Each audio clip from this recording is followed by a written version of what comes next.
जो ऑर्डिनेंस लेके आया सेंट्रल गवर्नमेंट दिल्ली गवर्नमेंट के खिलाफ है, हमारा पार्टी के लिए मैं सब पार्टी को अपील करेंगे कि अगर हर पार्टी हम एक साथ में अपोजिशन हो सकता है, दिस इज द मौका है, तो एक बहुत बड़ा मैसेज जाएगा जिसके लिए कि हम बीजेपी को राज्यसभा में हरा सकते हैं, तो ऑर्डिनेंस भी जा सकता है। एक बीजेपी को हराने के लिए 24 से पहले एक बहुत मौका मिल गया। हमारा पार्टी से हम डिसाइड किया है हम एक ऑर्डिनेंस को विरोध करेंगे और हम सुप्रीम कोर्ट का पास हम इसको जस्टिस मांगेंगे। अभी हम अरविंद जी को दे रहा है माइक, अरविंद जी बोलेंगे, इसके बाद वान जी भी है। इसका बाद अगर आपका लोगों का कोई क्वेश्चन है तो जरूर हम लोग कोशिश करेंगे। सबसे पहले मैं दीदी को बहुत बहुत शुक्रिया अदा करना चाहता हूँ। इतना वार्मली हम लोगों को वेलकम किया, इतना प्यार, हमेशा दीदी का प्यार मिलता रहता है हम लोगों को, हमारी बड़ी बहन की तरह है दीदी। आज कलकत्ता मेरा इसलिए आना हुआ क्योंकि आप सब लोग जानते हैं जब हमारी 2015 में सरकार बनी थी पहली बार दिल्ली में, जैसे ही हमारी सरकार बनी इन लोगों ने नोटिफिकेशन, केंद्र सरकार ने नोटिफिकेशन पास करके, एक नोटिफिकेशन, सिंपल नोटिफिकेशन पास करके दिल्ली की चुनी हुई सरकार की सारी पावर्स छीन ली कि हम किसी ऑफिसर की ट्रांसफर पोस्टिंग नहीं कर सकते, अगर कोई ऑफिसर गलत काम करे तो हम उसकी डिसिप्लिनरी प्रोसीडिंग नहीं कर सकते, ये सारी पावर हमसे छीन ली। 8 साल तक दिल्ली के लोगों ने संघर्ष किया, हम सुप्रीम कोर्ट गए।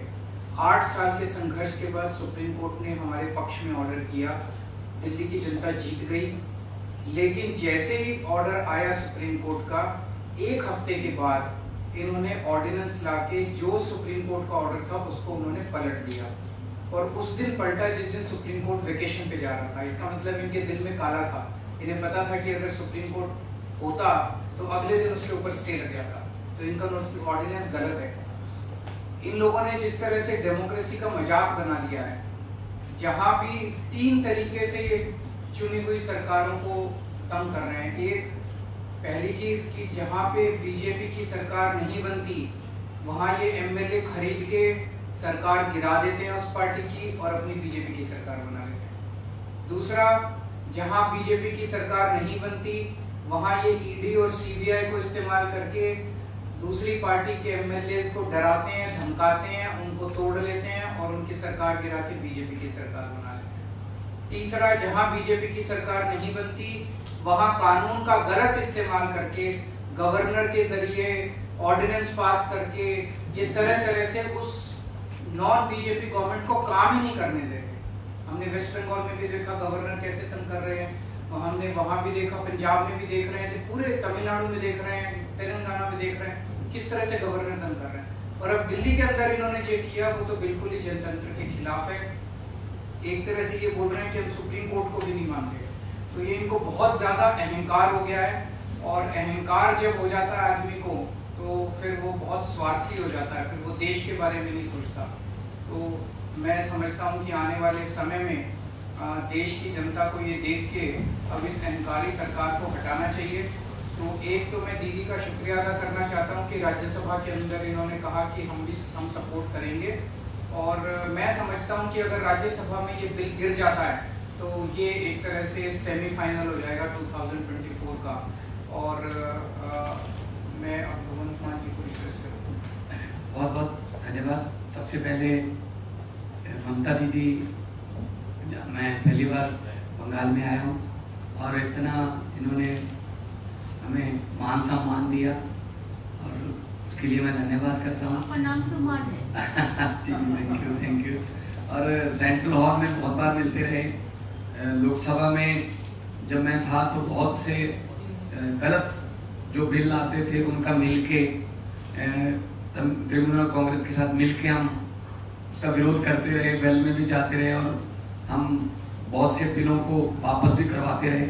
और जिस कमेटी का मैं मेंबर था उसके चेयरमैन जो थे सुदीप जी वो उनके चेयरमैन थे। तो एफसीआई और पब्लिक डिस्ट्रीब्यूशन, सो बंगाल और पंजाब का बहुत जो रिश्ता है वो बहुत मजबूत है। आज़ादी का संघर्ष जब चलता था तो बंगाल और पंजाब आपस में शहीद आजम भगत सिंह भी लाहौर से सीधा कोलकाता आते थे और यहाँ से उनके जो जितने भी आज़ादी के परवाने थे उनके साथ मीटिंगें चलती थी। अभी भी पंजाब से बहुत बड़ा नाता है क्योंकि बहुत भारी संख्या में पंजाबी जो है वो बंगाल में रहते हैं। ट्रांसपोर्ट का बिजनेस है, दूसरे बिजनेस हैं। तो जैसा कि अरविंद जी ने बताया, ये लोकतंत्र को अपने पक्ष में करने के लिए कोई भी तरीका अपनाने लगे हैं सेंटर सरकार वाले। यहाँ तक कि मेरे 117 में से 92 एमएलए, बहुत बड़ा मैंडेट है, फिर भी मुझे अपने बजट सेशन को जो है चलाने के लिए सुप्रीम कोर्ट जाना पड़ा। सुप्रीम कोर्ट से ऑर्डर है कि राज्यपाल रोक नहीं सकता, बजट सेशन चलना चाहिए। इस लेवल तक हमें तंग करते हैं। तो अगर दिल्ली में भी तंग करते हैं, अभी स्टालिन जी की हमारे पास चिट्ठी आई कि हमें हमारे बिल नहीं पास हो रहे। केरला के जो चीफ मिनिस्टर, उनकी चिट्ठी आई कि पास नहीं होने दे रहे 2-2 साल से जो है वो बिल पड़े हैं गवर्नर हाउस में। तो मैं ये कहना चाहता हूँ आपके सामने, अगर 30-31 गवर्नर और एक प्रधानमंत्री ने देश चलाना है तो करोड़ों अरबों रुपया चुनाव पे क्यों खर्च रहे हैं? 30-31 गवर्नर और एक प्रधानमंत्री चला लें मुल्क को, देश को। फिर लोकतंत्र का अभी बाहर जाके, विदेशों में जाके लोकतंत्र का बहुत ढिढोरा पीटते हैं कि देश सबसे बड़ा biggest democracy in the world, लेकिन जब यहाँ आते हैं तो जाके देखते हैं कि किसी को काम नहीं करने देते। अगर आप इलेक्शन नहीं जीते तो बाई इलेक्शन से जीत जाते हैं। मध्य प्रदेश में भी ऐसा किया, कर्नाटक में भी ऐसा किया था और गोवा में भी ऐसा किया था। दिल्ली में मतलब LG मीन्स गवर्नमेंट, ऐसा इस लेवल तक की वर्डिंग जो है लोकसभा में पास करवाई है, LG मीन्स गवर्नमेंट। तो फिर अब इलेक्शन जो होती है, जो करोड़ों लोग इलेक्शन में जो लाइनों में लग के अपने पसंदीदा MLA, विधायक और मुख्यमंत्री को चुनते हैं, तो वो उनके लिए, वो किसके लिए वोटिंग कर रहे हैं? तो ये मजाक बना रखा है डेमोक्रेसी का। तो ममता दीदी का बहुत धन्यवाद इसलिए भी कि इन्होंने बहुत लड़ाई लड़ी है, बहुत बड़ी बड़ी लड़ाइयाँ लड़ी हैं और जीती हैं, सफलतापूर्वक लड़ाइयाँ लड़ी हैं इन्होंने। चाहे वो इलेक्शन हो, चाहे वो CBI की रेड्स का मामला हो, चाहे ED का मामला हो। तो हम लोग इकट्ठे होकर देश को बचाने का सवाल पैदा हो गया, लोकतंत्र को बचाने का सवाल पैदा हो गया। तो पार्टियां आपस में बहुत से पॉलिटिकल या विचारक मतभेद होंगे, लेकिन अगर देश रहेगा तो हम पार्टियां रहेंगे ना। अगर 24 में ये संविधान बदलने की कोशिश कर रहे हैं, हर रोज ही कोशिश करते हैं संविधान बदलने की, तो देश के संविधान को खतरा पैदा कर दिया इन लोगों ने। इतने सत्ता की भूख हो गई या इतना ये अहंकारी हो गई, जैसा अरविंद जी ने बताया।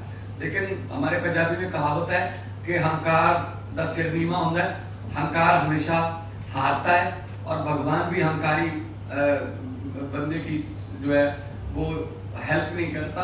हम लोग सच्चे लोग हैं, हम लोग देशभक्त लोग हैं, अपने अपने फील्ड को छोड़ के हम राजनीति में आए हुए हैं और हम चाहते हैं देश नंबर 1 बने दुनिया में। लेकिन वो तभी बनेगा जब सच्ची नीयत वाले लोग जो है वो आगे आएंगे।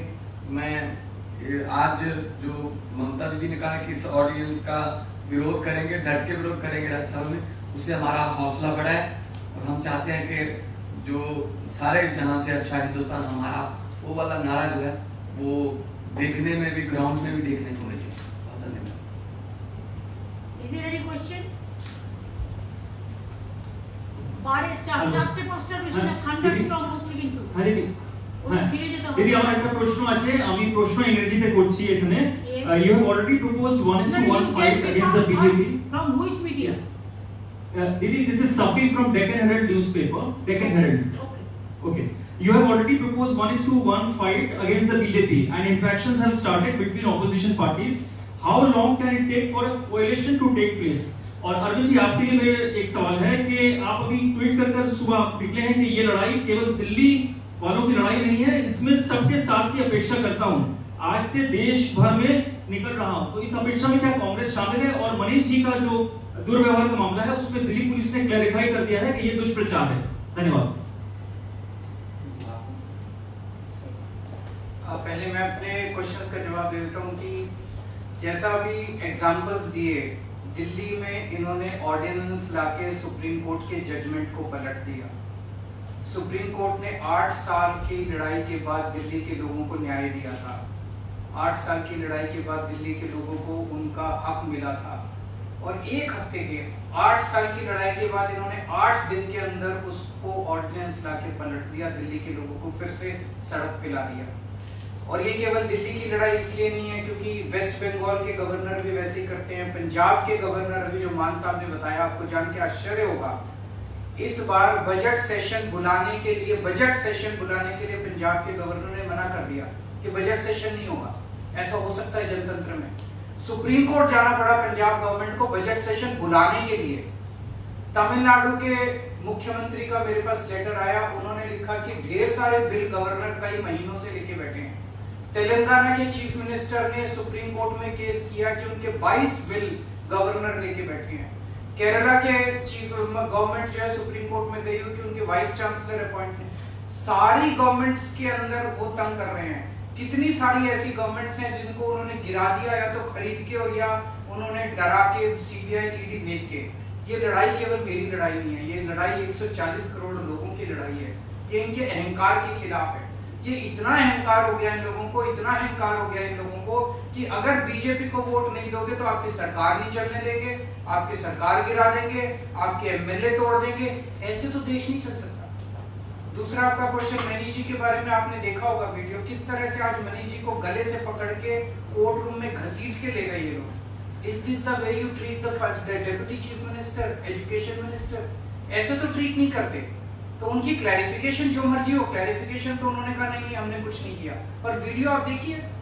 This is not the way to treat a chief deputy chief minister. He is not an accused, he is not a convict.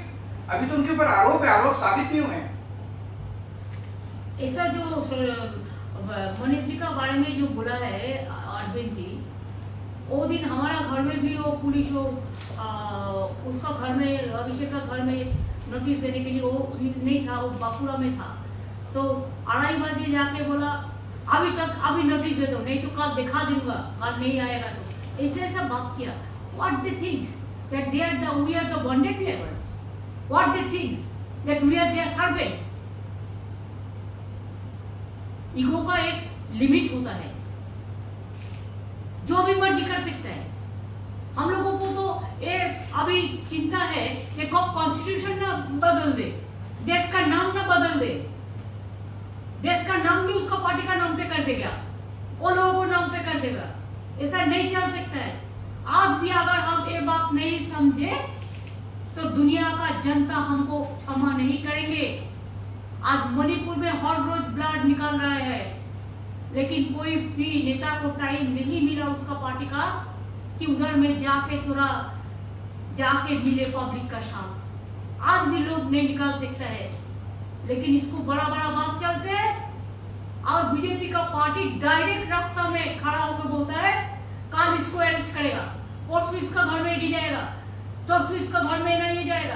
कैसे बीजेपी पार्टी का छोटा लड़का को जो चुनाव फूटी हमरा बांग्लाय बोली, ऐसा माफिक उसको सब इंफॉर्मेशन मिल जाता है।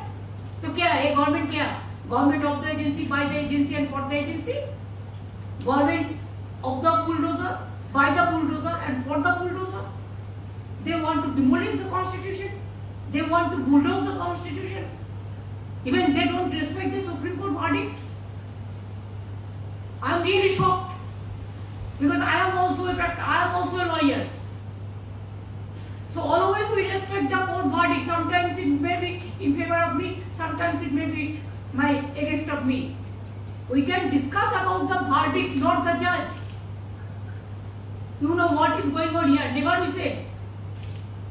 When Supreme Court gave a verdict, strong verdict, after so many years, they will go for election, they will go for people, they will work 5 years for the people, and ultimately, central government will rule all the state through governor, through some ordinances, through some letters. आज भी मेरे को एक letter मिला कि foreigners को ढूंढो। कहां से फॉरेनर आएगा इधर में? जो वीजा है, जिसको है पासपोर्ट है, उसका पास तो गवर्नमेंट ऑफ इंडिया का इंफॉर्मेशन रहता है। ये एनआरसी करने का मतलब है कि चुनाव को पहले ये सब चलाकी में से कम करो, लेकिन इससे रोका नहीं जाएगा। हम हर पार्टी को विनती करने चाहूंगी कि अगर आपका एक साथ में काम करने का मूड है, दिल है, दिमाग है, तो मेरे को हम्बल रिगार्ड्स होगा, मेरे को अपील होगा कि एक वोट भी बीजेपी को नहीं देके हर political party, even there are some BJP party members also, they are also not happy. I will request them also give vote to non-BJP party this against the ordinance. अगर ऐसा ही ordinance करेगा तो कोई राज्यों को कल तोड़ देगा, परसों तोड़ देगा। मेजोरिटी रहने से भी ऐसा नहीं कर सकते हैं। There are some systems. ये तो खतरनाक बन गया देश के लिए, धमाका मचा दिया। 2000 का नोट तो क्या था, 2016 में तो एक दफे किया। तब तो हम लोगों ने कहा था कि जनता को 2000 नहीं चाहिए, 1000 का रुपया में काम हो जाएगा, 500 में, 100 में, 200 में। तब तो बात नहीं सुनो। अभी ऐसा क्या हो गया कि बाहर जाने का पहले तुरंत इसको करना पड़ा। LIC को 3 लाख करोड़ रुपया का लॉस हो गया, इसको तो काउंट हो जाता है एक साथ में। क्या ऐसा धमाका है? तो इसी के लिए देश का हर आदमी दुखी है, किसान लोग भी दुखी है, मजदूर भी दुखी है, नौजवान भी दुखी है। सब झूठा बोलता है हम 1 लाख लोगों को, 10 लाख लोगों को नौकरी देगा। आज मुझे तो किसी को दिया, एक ट्रेन बनाया, 10 डिपार्टमेंट उठा दिया, बजट उठा दिया। उसमें भी अब देखा कि इंजन कहाँ का है और कैसे बनाया है और कैसे तोड़ दिया है और क्या सिचुएशन है पब्लिक का। एक लोकल स्टेशन में एक टिकट का भाव ऐसे ही 10 रुपया से 30 रुपीज बना दिया, जैसे हमको पास काटवा पैसेंजर एसोसिएशन से लेकर आया। तो देश में जो चलता है दिखाने के लिए कुछ करते हैं, लेकिन ये गवर्नमेंट हो गया डबल इंजन वाला। जो गवर्नमेंट बोलता है एक डबल इंजन और टेरेबल इंजन बन गया। तो अगर एट्रोसस टेरेबल कुछ चलेगा तो इसको हम लोग को हिम्मत है इसको लड़ने के लिए। जो भी करना है आप कर लो। हम लोग डिसीजन लिया है, हम बीजेपी का खिलाफ में हम लड़ेंगे, हम एक कट्टर रहेंगे। हमारा कुछ नहीं चाहिए, किसी से कुछ नहीं चाहिए, खाली जनता को सेव करना चाहिए, सेफ सिक्योरिटी रक्षा करना चाहिए, देश को रक्षा करना चाहिए। I am totally 100% with Arvind ji Mann. I am totally 100% with Telangana बोलो, पंजाब बोलो, तमिलनाडु बोलो, आप केरला बोलो, आप आंध्र प्रदेश बोलो, आप चेन्नई बोलो, आप उड़ीसा बोलो, आप बिहार बोलो, आप झारखंड बोलो, हर जगह भी हम लोग एक साथ में आए और एक साथ में हमको और भी चुकाना है। आप लोगों को मदद भी मैं चाहती हूँ। मीडिया को तो बोल देता है ये बात कहना, ये बात नहीं कहना। मीडिया को भी थोड़ा इम्पार्शियलिटी देना चाहिए। मीडिया को मालिक लोग डरते हैं, ये लोग डराता है। आज तो 6 महीने का बात है भाई, और अगर कोई अचानक कुछ हो जाए, मिराकल कुछ हो जाए, तो उसको पहले भी जा सकता है। Who can say tomorrow, today I am alive, tomorrow I may not be। तो इसी के लिए ये देश में ये लोग नहीं चलेगा। इलेक्शन भी होना है तो 6 महीना बाकी है, इतना ज्यादा नहीं है। अभी उसी के लिए एजेंसी को डांट के भेजता है, एक करो वो करो वो करो। अरे सुप्रीम कोर्ट जब वर्डिक्ट दिया, you should have accept the verdict of the Supreme Court. क्या है, दिल्ली का चपरासी को आप क्यों ट्रांसफर करेंगे? दिल्ली को एम्प्लॉयज को दिल्ली गवर्नमेंट का अंडर में है, आपका अंडर में नहीं है। आपका अंडर में तो डिफेंस है, उधर में हेडक्वार्टर, आपका उधर में होम मिनिस्ट्री है, आपका उधर में BSF है, आपका उधर में CISF है, आपका अंडर में CBI है, आपका अंडर में ED है, आपका अंडर में NIA है, क्या नहीं है, पुलिस है, सब कुछ है आपका अंडर में। तो ये लोग चुनाव में जाएगा, लड़ेगा और इसको सब पावर आप तोड़ लेंगे। ये बात नहीं चल सकता है। लोकतंत्र रहेगा तो हमारा देश बचेगा, लोकतंत्र नहीं रहेगा तो हमारा देश नहीं बचेगा। इसी के लिए जितना जल्दी ये बीजेपी पार्टी को हटाना हम लोग को सबका काम है, और एक काम पे हम लोग एक साथ में चलेंगे।